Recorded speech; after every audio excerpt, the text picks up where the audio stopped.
क्या वो दहलीज लांघना वाकई इतना बड़ा गुनाह था?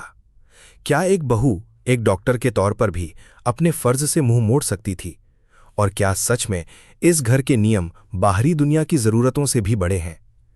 ये वाकया किसी आम घर का नहीं, बल्कि एक ऐसे घर की कहानी बयां करता है जहां जमाना, रीतियां और नियम इंसानी जिंदगी से भी ज्यादा जरूरी हैं। आंटी जी को अचानक हार्ट अटैक आता है।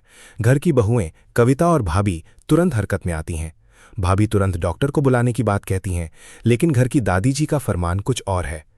इस कोठी से कोई अस्पताल नहीं जाता, अस्पताल खुद यहां आता है हमारे लिए चलकर।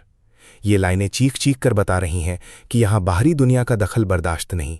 भाभी, जो एक डॉक्टर भी हैं, इस परिस्थिति में अपने फर्ज को सर्वोपरि मानती हैं। वो दादी जी से विनती करती हैं, मुझे माफ कर दीजिए दादी जी, आज मैं दहलीज एक बहू की हैसियत से नहीं, एक डॉक्टर की हैसियत से पार करूंगी। ये वो पल है जहां एक औरत अपने पारंपरिक बंधन तोड़कर अपने पेशेवर धर्म को चुनती है। दादी जी का जवाब, जो करना है वही करेगा, उनकी कठोरता और नियमों पर जोर देने को दर्शाता है। जब वक्त की नज़ाकत को भांपते हुए भाभी बाहर से मदद लाने का फैसला करती हैं, तो दादी जी फिर टोकती हैं, भाभी चलिए वहीं रुक जाती। चूंकि भरिया तुम ये दहलीज पार नहीं कर सकती।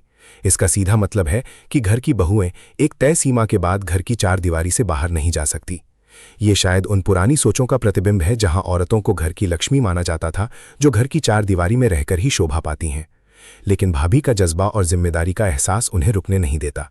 वो एक लावारिस गाड़ी में जान बचाने के लिए बैठ जाती हैं।